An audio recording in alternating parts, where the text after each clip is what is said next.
ஜாமீன் நிபந்தனைக்காக கையெழுத்திட காவல் நிலையம் சென்றபோது முதல்வருக்கு எதிராக கோஷம் எழுப்பிய வழக்கில் சென்னை உயர்நீதிமன்றத்தில் அதிமுக முன்னாள் அமைச்சர் டி ஜெயக்குமார் வருத்தம் தெரிவித்துள்ளார். மல்யுத்த போட்டியில் இந்திய வீரர் ஆமன் ஷெராவத் அரையிறுதிக்கு முன்னேறியுள்ளார். 57 கிலோ எடை பிரிவில் அல்பேனிய வீரர் அபாகரை 12-0 என்ற கணக்கில் வீழ்த்தி அரையிறுதிக்கு முன்னேறினார் அமன். மாஞ்சோலை தேயிலை தோட்ட பகுதிகளை பாதுகாக்கப்பட்ட வனப்பகுதியாக மாற்ற வல்லுநர் குழு அமைத்து அதன் அறிக்கையின் அடிப்படையில் உரிய நடவடிக்கை எடுக்க கோரிய வழக்கை ஆகஸ்ட் 14 பட்டியலிட ஐகோர்ட் கிளை உத்தரவிட்டது. நீலகிரியில் நிலச்சரிவு அபாயம் உள்ள இடங்களை கண்டறியும் பணி துரிதமாக நடைபெற்று வருவதாக மாவட்ட ஆட்சியர் தெரிவித்துள்ளார். கச்சத்தீவு நெடுந்தீவு இடையே மீன்பிடித்துக் கொண்டிருந்த பொழுது தமிழ்நாடு மீனவர்கள் 23 பேரை கைது செய்த இலங்கை கடற்படை 4 நாட்டுப்படகுகளையும் பறிமுதல் செய்தது.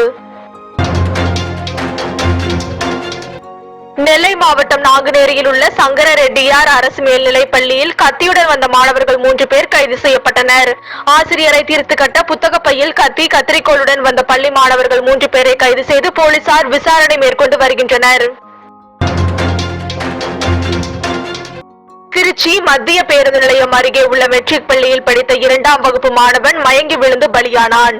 இருதய அறுவை சிகிச்சை செய்யப்பட்டு குணமடைந்து பள்ளிக்கு திரும்பிய சிறுவன் மயங்கி விழுந்து பலியான சம்பவம் சோகத்தை ஏற்படுத்தியுள்ளது.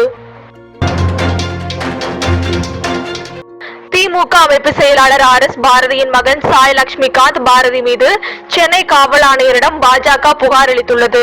பிரதமர் மோடியின் மாண்பு மரியாதையை குறைக்கும் வகையில் சமூக வலைதளங்களில் அவதூறு பரப்புவதாக புகார் அளிக்கப்பட்டுள்ளது.